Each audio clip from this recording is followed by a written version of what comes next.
Hi friend, मी शिवकन आहे. तर सकाळ सकाळीच मम्मीला सांगितली होती की मंदिरात लिंब लागणार आहे, ते जरा लिंब तोडून आण. मग उठले झोपेतून, लगेच जाऊन पहिला लिंब तोडून घेतले. तर म्हणजे काय म्हणते, ते लिंब तोडताना लगेच काटे चोचले. पण चांगले होते लिंब, लगेच पटापटा लिंब तोडले. 100-150 लिंब तोडून लगेच घरी घेऊन आले. आले बघते तर काय, आजूची आणि बाबूची मस्ती चालू होती. मग नंतर बाहेर लिंबही दिले. मग लगेच दिदी म्हणली की अंदूरला पण जायचं आणि मंदिरात पण जायचं आहे. चल म्हणली, उरक लवकर म्हणली. दिदीनं उरकली, म्हणली की चल माझे फोटो काढ म्हणली. मी जेवण करायला ते म्हणजे राहू दे, नंतर काढू म्हणजे आल्यावर. मग लगेच निघालो मंदिरात जायला.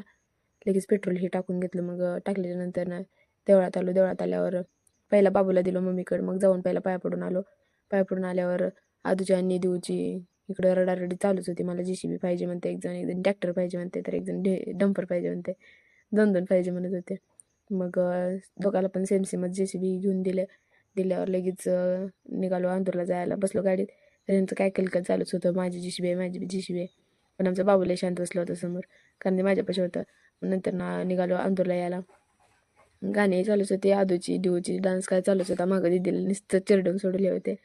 मग आलो अंदूरला आल्यावर लगेच बाळांना तिघाला पण डोसही दिल्याच्या नंतर ना आलं चोरी पाटीलला.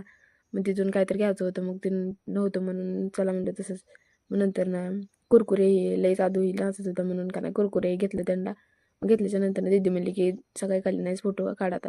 त्याचे फोटोही जरा काढले. मग घट बसवायला माती लागायची होती म्हणून वावरातून लगेच माती ही आणायला गेलो तर काय लई चिखल होता. मग तसंच बांधायची कशी तर काढलं. मग आल्यावर घरी दीदीनं म्हणली की एवढा सगळा पसारा आवरायचा, चला आता सगळेजण काम करू लागा मला म्हणली. मग लगेच मला रे दीदी सगळेजण उरकायला लावले. तर भेटूया